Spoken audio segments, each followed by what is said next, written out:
കർത്താവിൻ്റെ അതിപരിശുദ്ധ നാമം ഈ പ്രഭാതത്തിൽ മഹത്വപ്പെടുമാറാകട്ടെ. എല്ലാ സഹോദരങ്ങൾക്കും വേഗം വരുന്ന യേശുക്രിസ്തുവിൻ്റെ അനുഗ്രഹീത നാമത്തിൽ ക്രിസ്തീയ വന്ദനത്തെ അറിയിക്കുന്നു. ഓരോ ദിവസവും കൃപയിൽ നമ്മെ നടത്തുന്ന ദൈവത്തിന് നന്ദി നിറഞ്ഞ ഹൃദയത്തോടെ സ്തോത്രം ചെയ്യാം. ഞാൻ യഹോവയ്ക്കായി കാത്തിരിക്കും, അല്ലെങ്കിൽ ഞാൻ യഹോവയെങ്കിലേക്ക് നോക്കും. എനിക്ക് രക്ഷ തരുന്നൊരു ദൈവമുണ്ട്, ആ ദൈവത്തിനായി കാത്തിരിക്കും. അടുത്തത് ഉറപ്പായി പറയുക, യഹോവയായ കർത്താവ് എൻ്റെ പ്രാർത്ഥന കേൾക്കും. നമുക്കൊരു പ്രാഗൽഭ്യം ഇന്ന് പ്രഭാതത്തിലുണ്ടാവണം. എൻ്റെ പ്രാർത്ഥന ദൈവം കേൾക്കും. എൻ്റെ പ്രാർത്ഥന തള്ളിക്കളയാതെയും യാചന എടുത്തു കളയാതെയും ഇരിക്കുന്ന ദൈവം വാഴ്ത്തപ്പെടുമാറാകട്ടെ. എൻ്റെ പ്രാർത്ഥന ദൈവം കേൾക്കുമെന്ന് നമ്മൾ ദൈവമായിട്ടുള്ള ബന്ധത്തിൻ്റെ ഒരു ആഴമാണത് കാണിക്കുന്നത്. ഞാൻ പറഞ്ഞാൽ അപ്പൻ കേൾക്കും, അല്ലേ?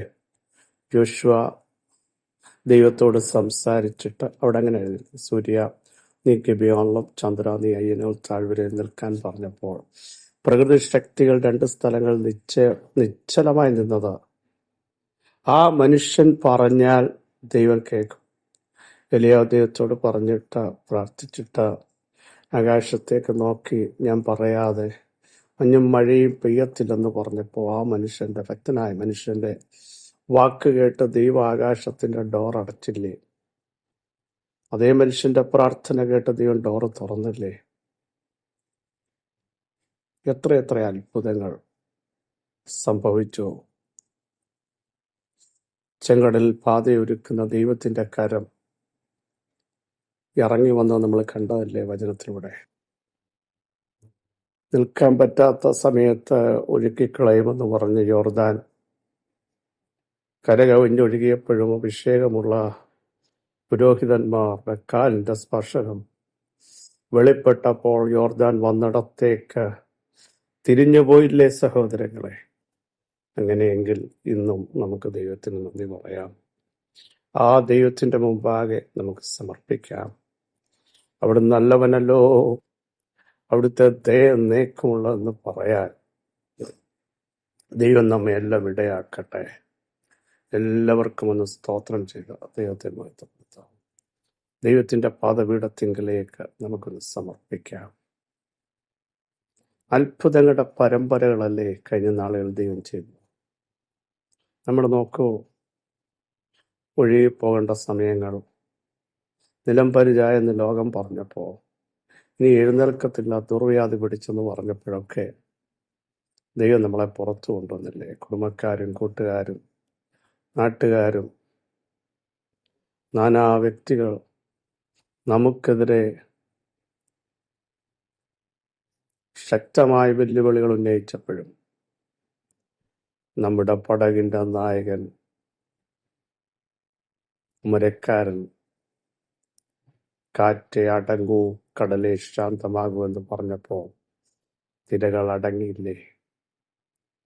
അങ്ങനെയെങ്കിൽ ധൈര്യത്തോടെ ഇന്ന് ദൈവത്തിന് സ്തോത്രം ചെയ്യണം. ദൈവത്തിന്റെ കൃപകളെക്കുറിച്ച്, ദൈവത്തിന്റെ ശക്തികളെപ്പറ്റി, ദൈവത്തിന്റെ ബലത്തെപ്പറ്റി ശക്തിയോടെ വിളിച്ചു പറയാൻ നമുക്കിടയാവണം. നമ്മെ മൊത്തം അറിയുന്ന ഒരു ദൈവം, ഇരിക്കുന്നത് അറിയുന്ന, നിൽക്കുന്നത് അറിയുന്ന, കിടക്കുന്നത് അറിയുന്ന, അതിലുപരി നമ്മുടെ നിരൂപണങ്ങൾ, ചിന്തകൾ, അതിൻ്റെ ആഴങ്ങൾ, വേദനകൾ, സങ്കടങ്ങൾ, അതിൻ്റെ ആഴം മറ്റാർക്കും അറിയില്ല. കൂടപ്പുറപ്പുകൾക്കറിയില്ല, കൂട്ടുകാർക്കറിയില്ല. പക്ഷെ അറിയാവുന്ന ഒരുവൻ പറയുന്നു. ദൈവത്തിൻ്റെ നിരൂപണങ്ങൾ ദൂരത്ത് നിന്ന് ഗ്രഹിക്കുന്ന ഒരേ ഒരുവൻ നമ്മുടെ കർത്താവ് മാത്രമാണ്.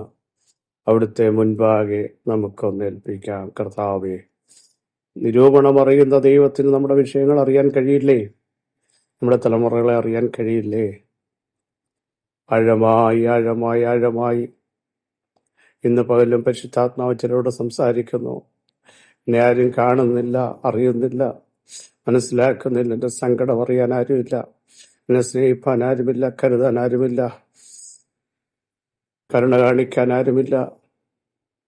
കർത്താവ് വിളിച്ചു പറയുന്നു, ഞാൻ നിന്നോട് കരുണ കാണിക്കും, ഞാൻ നിനക്ക് കരുത്ത് നൽകും, ഞാൻ നിന്റെ കാലുകളെ ബലപ്പെടുത്തും, നിന്റെ കൈകൾ കുഴഞ്ഞു പോകാൻ ഞാൻ അനുവദിക്കില്ല, ഞാൻ നിന്നോട് കൂടെയുണ്ട്. ഉൽപ്പത്തി പുസ്തകം 14-ാം അധ്യായം അതിൻ്റെ 22-ാം വാക്യം സുപരിതമാണല്ലോ. അതിന് അബ്രാം സൊദോം രാജാവിനോട് പറഞ്ഞത്, ഞാൻ അബ്രാമിനെ സമ്പന്നനാക്കിയെന്ന് നീ പറയാതിരിപ്പാൻ ഞാനൊരു ചരടാകട്ടെ, ചെരുപ്പിന്റെ വാറാകട്ടെ, നിനക്കുള്ളതിൽ യാതൊന്നും എടുക്കയില്ല എന്ന്. സ്വർഗത്തിനും ഭൂമിക്കും നാഥനായി അത്യുന്നതനായ യഹോവയെങ്കിലേക്ക് കൈ ഉയർത്തി സത്യം ചെയ്തു. സംഭവ പശ്ചാത്തലം നമുക്കെല്ലാം അറിയാം. തന്റെ സഹോദരപുത്രനെ നമുക്കറിയാം, ശത്രു ശക്തികൾ തട്ടിക്കൊണ്ടുപോയി. അബ്രഹാം തന്റെ വീട്ടിൽ ജനിച്ച അഭ്യാസികളുമായി ചെന്ന് 318 അഭ്യാസികളുമായി ചെന്ന് ശത്രുശക്തികളെ ദാൻ വരെ പിന്തുടർന്ന് അവരെ തോൽപ്പിച്ച്, ശത്രുശക്തികളെ തോൽപ്പിച്ച് അവർ കൊണ്ടുപോയ സമ്പത്തൊക്കെ മടക്കിക്കൊണ്ടുവന്നു. തന്റെ സഹോദരനായ ലോത്തിനെയും അവന്റെ സമ്പത്തിനെയും സ്ത്രീകളെയും ജനത്തെ എല്ലാം മടക്കിക്കൊണ്ടുവന്നു. സകല അധികാര ശക്തികളെയൊക്കെ അവർ തോൽപ്പിച്ച് മടങ്ങി വന്നപ്പോ മൽക്കീസദേക്ക് രാജാവ് അപ്പവും വീഞ്ഞും കൊണ്ടുവന്ന് അവരെ എതിരേൽക്കുകയാണ്. എന്നിട്ട് ആ രാജാവ് അബ്രഹാമിനെ ഉൾപ്പെടെ അനുഗ്രഹിച്ചു.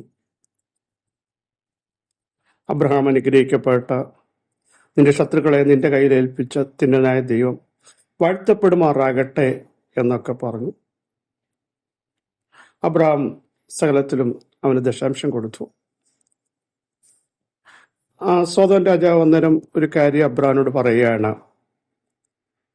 നീ ആളുകളെ എനിക്ക് തരിക, സമ്പത്തൊക്കെ നീ എടുത്തുകൊള്ളാൻ പറഞ്ഞു. അതിനാണ് അബ്രഹാം പറഞ്ഞ പ്രസ്താവന, ഞാൻ അബ്രഹാമിനെ സമ്പന്നനാക്കിയെന്ന് പറയാതിരിക്കേണ്ടതിനാൽ.